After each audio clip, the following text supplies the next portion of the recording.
বিশ্বের এখন খুব কম দেশই আছে যার ভারতের চেয়ে বর্তমান সময়ে অর্থনৈতিকভাবে বেশি সম্ভাবনা রয়েছে।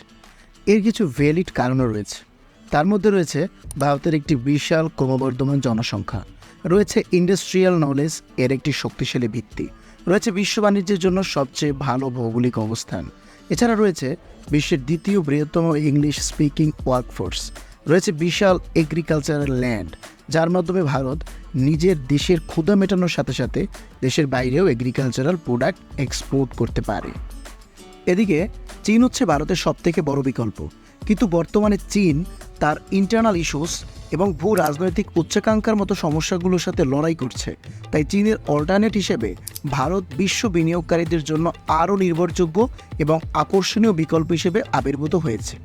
কিন্তু ভবিষ্যৎ কেউই প্রেডিক্ট করতে পারে না।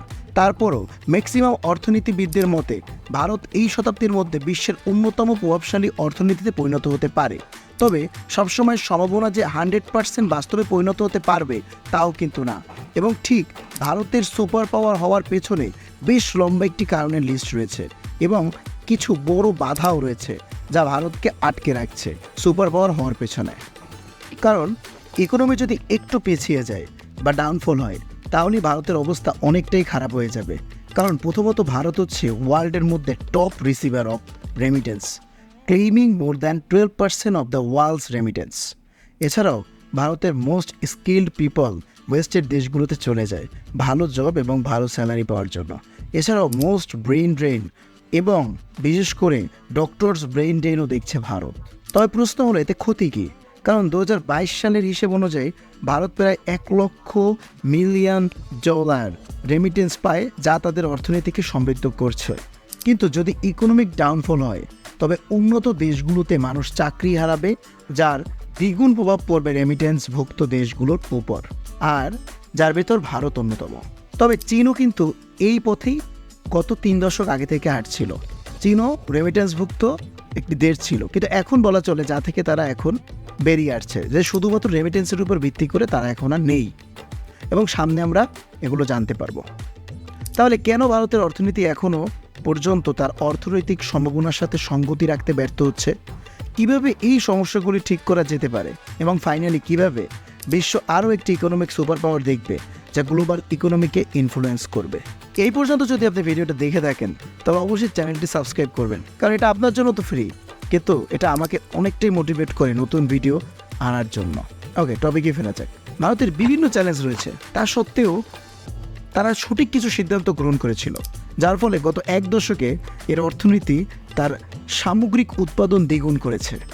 এর প্রধান কারণ হচ্ছে ইন্ডিয়া হচ্ছে চায়নার একটি বিশাল বড় অল্টারনেট এবং সহজ বিকল্পও বটে। কথাটা একটু খেয়াল করবেন, কারণ আমি এখানে সহজ বিকল্প বলেছি। সহজ বিকল্প বলতে এখানে আমি লেবার ফোর্সকে বুঝিয়েছি, কারণ ভারতের রয়েছে এক বিশাল লেবার ফোর্স যেখানে অনেক কস্ট কাটিং করা যায় কোনো কিছু তৈরি করার জন্য, কিন্তু সেটা অবশ্যই হ্যান্ডমেড প্রোডাক্টসগুলোর জন্য প্রযোজ্য।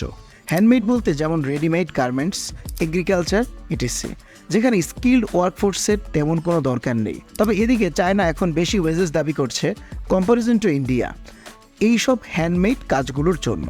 তাই ওই সমস্ত লেবার ইন্টেন্সিভ ভিত্তিক কাজ এখন ইন্ডিয়া, ভিয়েতনাম, থাইল্যান্ড, মালয়েশিয়া এবং বাংলাদেশ এই সমস্ত দেশ বেশি পেয়ে থাকে, এবং যার লেবার ফোর্স যত সস্তা সেই এই কাজগুলো বেশি পাবে, এবং এটাই বাস্তব। আর এই কাজগুলো চায়না যে কাজগুলো ছেড়ে দিচ্ছে, মানে তার লেবার ফোর্সের ওয়েজেস দিয়ে তা কভার করতে পারছে না, সেই কাজগুলোই জেনারেলি পেয়ে থাকে এখন এই সমস্ত দেশগুলো। আর অন্যদিকে কম্পিউটার, কার, প্রসেসর এই সমস্ত জিনিস উৎপাদনে দরকার স্কিল্ড পিপল, যার কিন্তু ভারত পাচ্ছে না। আবার এগুলোর জন্য ওয়েজও কিন্তু বেশি, যা অর্থনীতিকে ডিরেক্ট সমৃদ্ধশালী করতে পারে, এবং এই দিকেই এখন হাঁটছে চীন।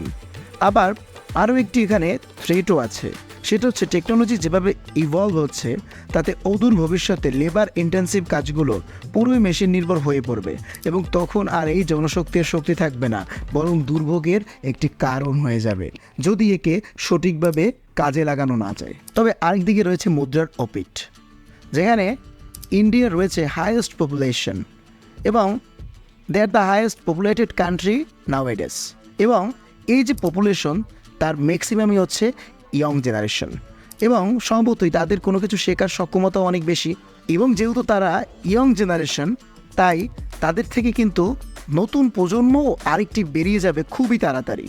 এদিকে ইন্ডিয়ার রয়েছে সবথেকে বড় ইংলিশ ল্যাঙ্গুয়েজ বোঝে এমন পপুলেশন, যারা অফার করতে পারে গ্লোবাল সার্ভিস, এবং যেটা ইন্ডিয়াকে এক ধাপ এগিয়ে রাখতে পারে। এবং আমরা দেখেছিও যে ইন্ডিয়া কীভাবে গ্লোবালি রিকগনাইজড হচ্ছে, এবং শুধু জেনারেল ওয়ার্ক না, অনেক অ্যাডভান্সড এবং ক্রুশিয়াল পর্যায়েও তারা সার্ভিস দিচ্ছে। এর ভিতর সবথেকে বেশি আউটসোর্স করছে কোডিং। এছাড়াও এই সমস্ত জিনিস যেখানে ইউএস থেকে আউটসোর্স করতে যা লাগে তার থেকে অনেক কম লাগে ইন্ডিয়া থেকে আউটসোর্স করতে। আর এখানে ইন্ডিয়া যদি তার শ্রমশক্তিকে দক্ষ করে তুলতে পারে, তাহলেই তাদের আর পেছনে ফিরে তাকাতে হবে না। আর এজন্যই ইকোনমিস্টরা এরকম প্রেডিক্ট করেছে যে ইন্ডিয়া হবে সামনের একটি অর্থনৈতিকভাবে পরাশক্তি দেশ। মোট কথা, ভারত তার অর্থনৈতিক যাত্রা একটি গুরুত্বপূর্ণ সন্ধিক্ষণে দাঁড়িয়ে আছে। কৌশলগত সংস্কার এবং লক্ষ্যযুক্ত বিনিয়োগের মাধ্যমে ভারত বিশ্বমঞ্চে একটি শক্তিশালী খেলোয়াড় হয়ে ওঠার বিশাল সম্ভাবনাকে কাজে লাগাতে পারে। এবং ভারতের অর্থনৈতিক ভাগ্যের উপলব্ধি শুধুমাত্র তার নাগরিকের জন্য নয়, সমগ্র বিশ্ব সম্প্রদায়ের জন্য সমৃদ্ধির প্রতিশ্রুতি রাখে।